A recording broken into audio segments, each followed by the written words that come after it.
Hello and welcome. Today we are at the Bharatiya Shiksha Board discussing the vision and mission of this organization and why it was formed.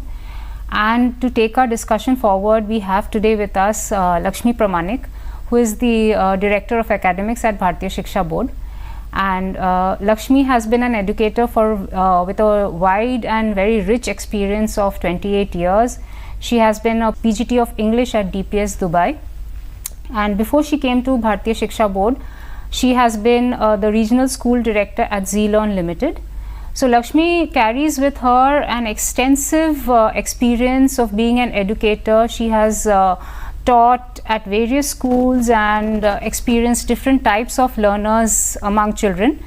And we are very fortunate to have her here with us. So welcome to the show, Lakshmi. Thank you, Manisha.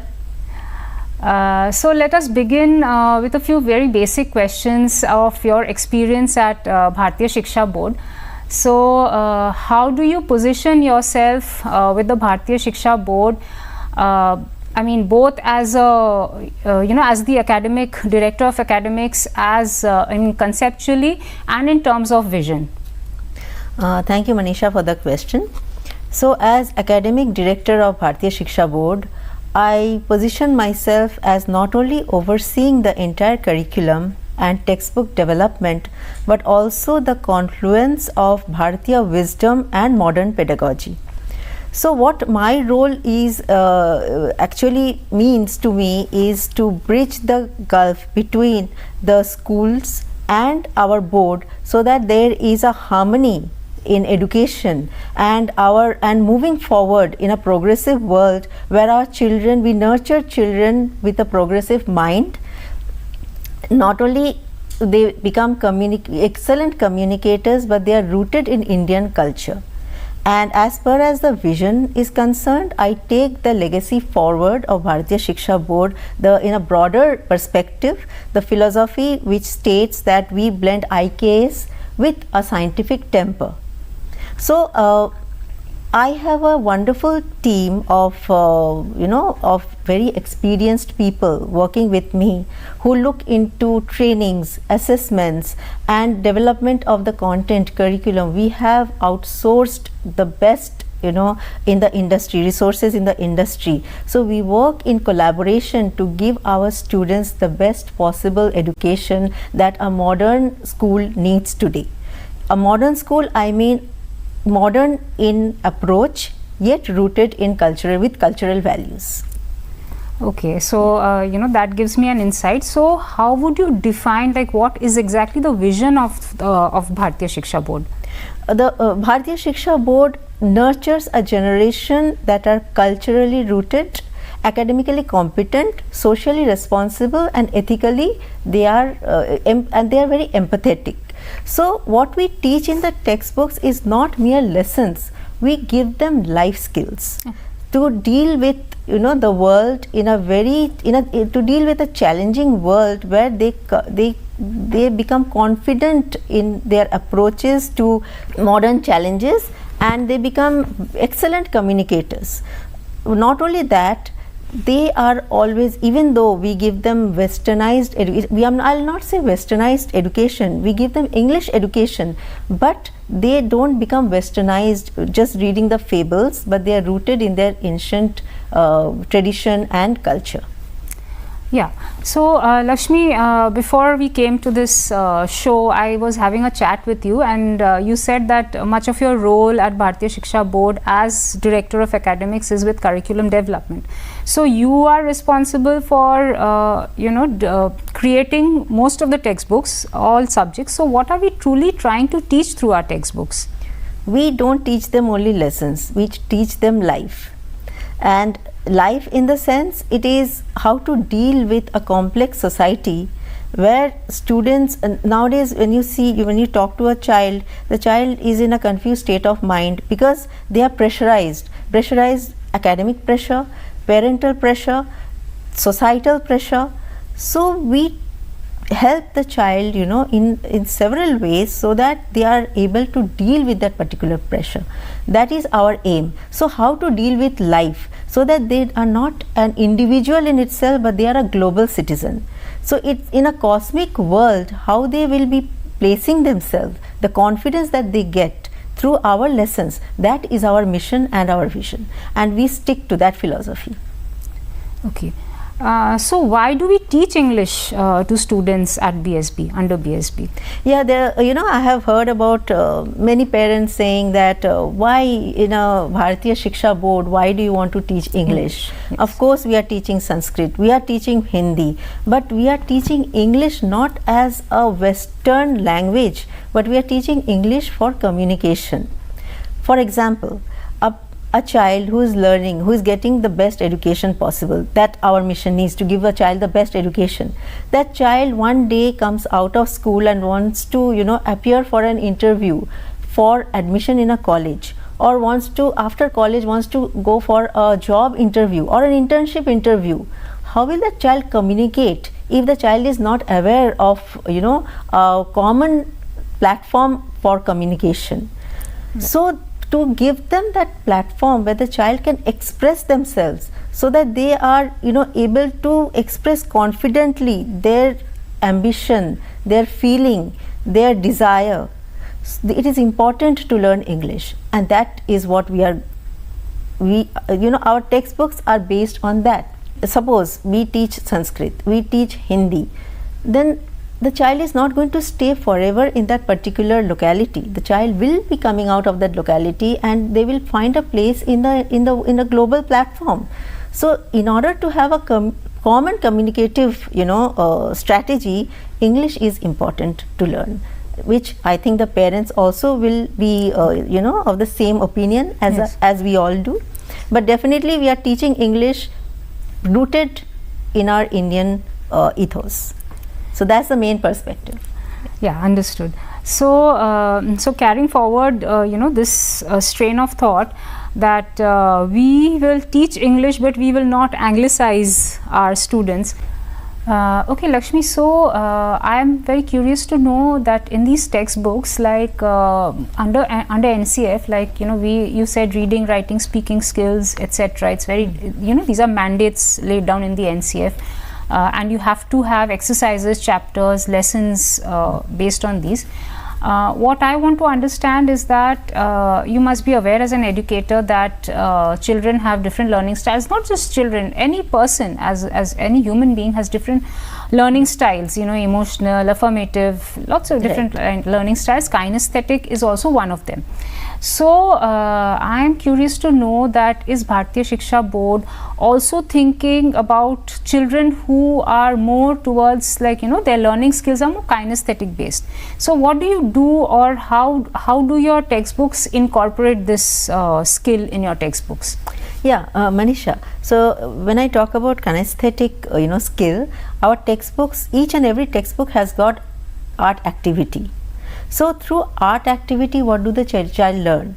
They learn to explore, where they use various art forms, be it visual art, performing art, or be it any kind of skill that they are good at. So you will find in our textbooks that art integration activity, where they can bring to effect their kinesthetic skill, and they can explore various fields where they can excel.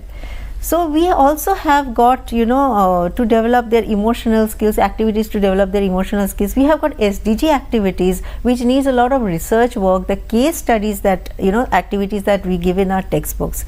So all these taken together, this is suggested by NCF as well, and we have also incorporated them into our textbooks. We look into the holistic development of a child.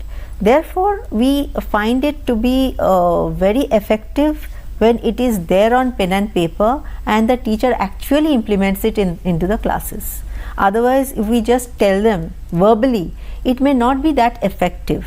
So it's not only spoken, it has to be brought to use, and we make sure that in the classrooms these activities are implemented and followed to the T.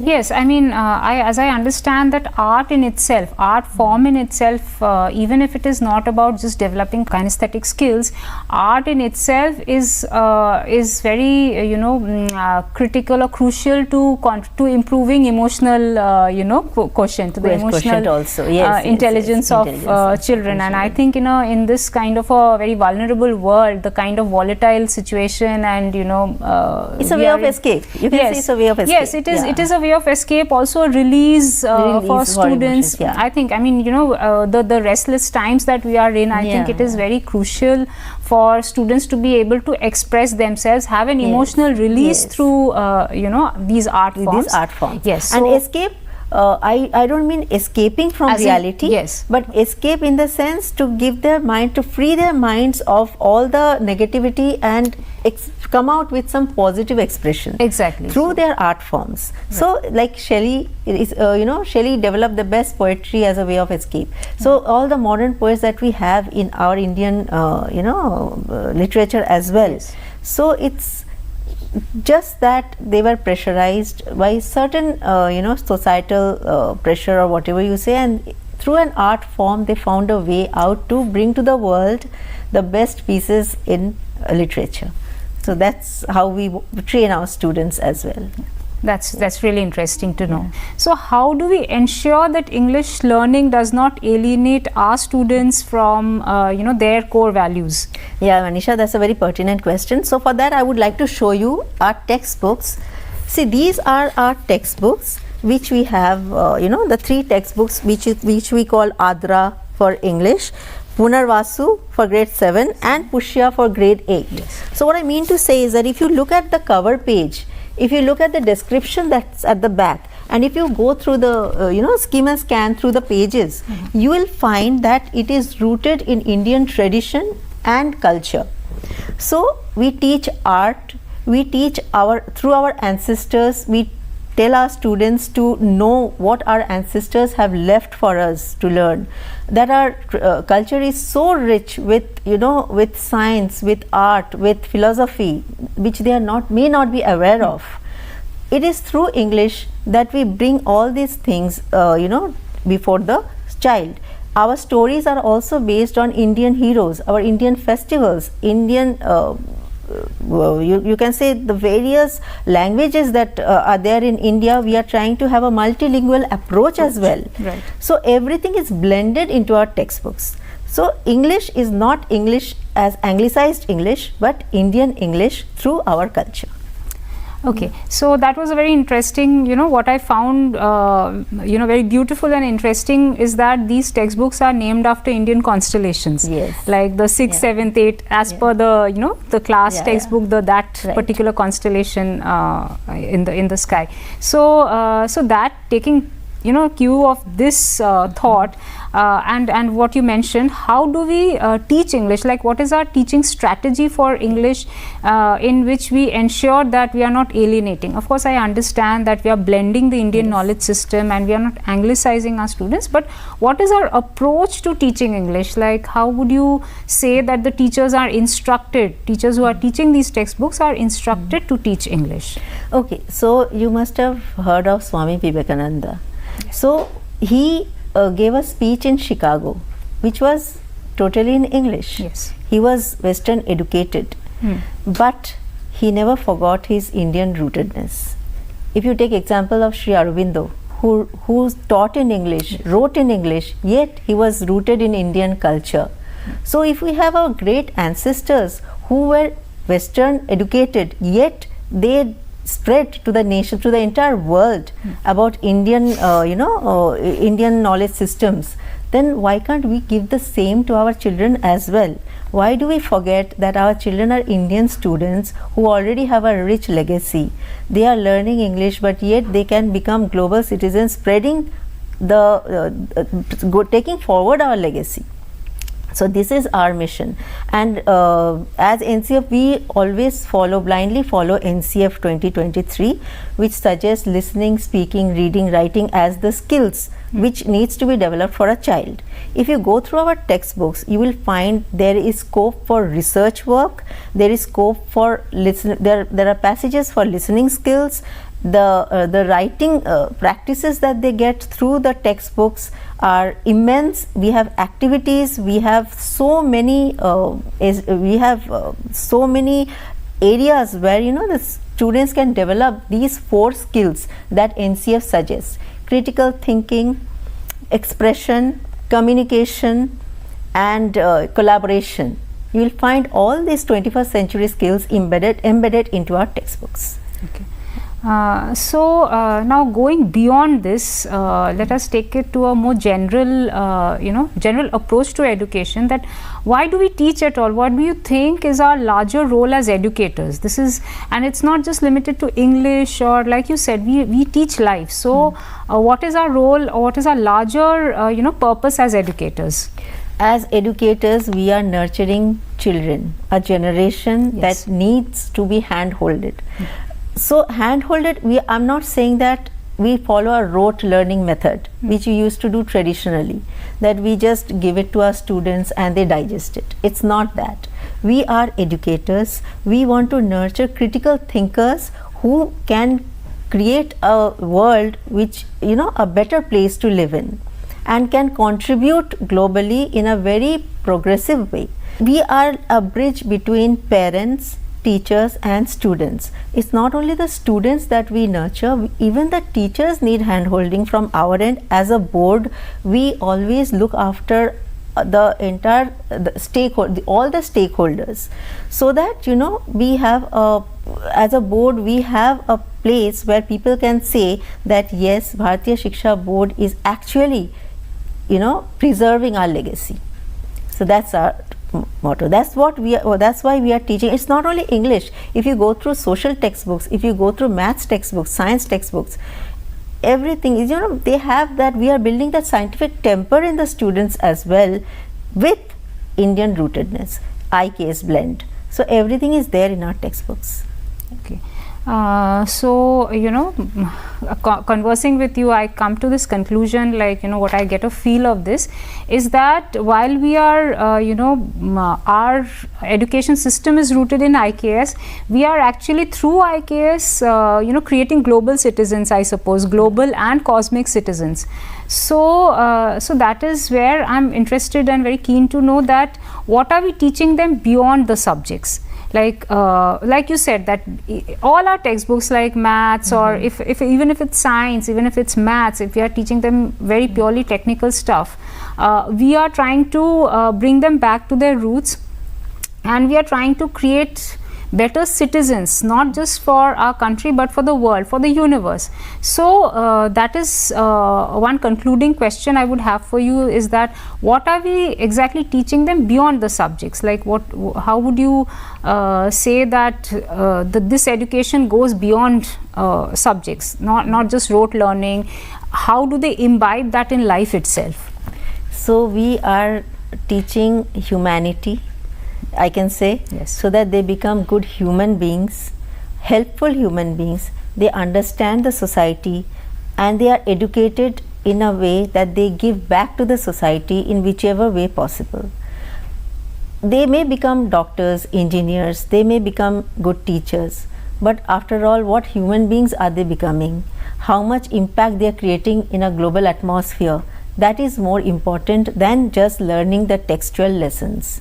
That is what we are, our aim and ambition is, and we are following that, so that we are together, we are in this together, so that everybody has their own way of collaborating or contributing. You can say the assessment department, the assessment modules are such that it tests the entire skill of a child, be it emotional, be it their competence, etc. Then the training modules are such that the teachers are trained in such a way that whatever is there in the textbooks, it's implemented in the best possible way in the classrooms.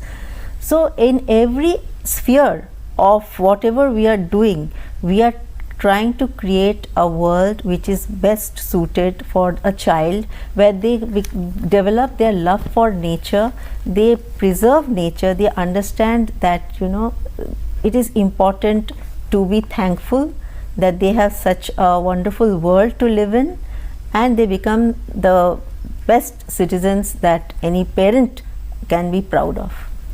Okay, thank you, Lakshmi. I think it was a very enriching experience talking to you. What I take back from this session and this conversation is that, and I have been very, excited when I came to know about Bharatiya Shiksha Board and its philosophy. What excited me most was their, a very different approach to education itself. Because I think in the current global scenario, it is very contextual. What is being taught and their approach itself is very contextual. And I personally also feel that at a time when our world is moving away, becoming so commercial, and everything is getting commercialized, even emotions are getting commercialized. I think it is very important, and I think it's very critical, not just important, it is critical for our survival as a species to get back to our roots and remind ourselves from where we came and how we evolved. So I think Bharatiya Shiksha Board is contributing to that very as I said, it's a very cosmic thing. It's not just limited to our country or the world. It is probably to the contributing to the universe, because who knows, like we might become a spacefaring civilization in few hundred years. So I think maybe who knows that this is the beginning of the foundation to that kind of, when we are able to think beyond, not just beyond borders, but beyond our planet. Right. So I think Bharatiya Shiksha Board is contributing to that, thought leadership. And it's very fortunate that you educators like you are coming in and contributing to curriculum development and to thought leadership in that field. And it's been a great conversation with you. I think it was I personally feel enriched from this conversation. All in all, it was a great time talking to you. So thank you so much, Manisha. Thank you.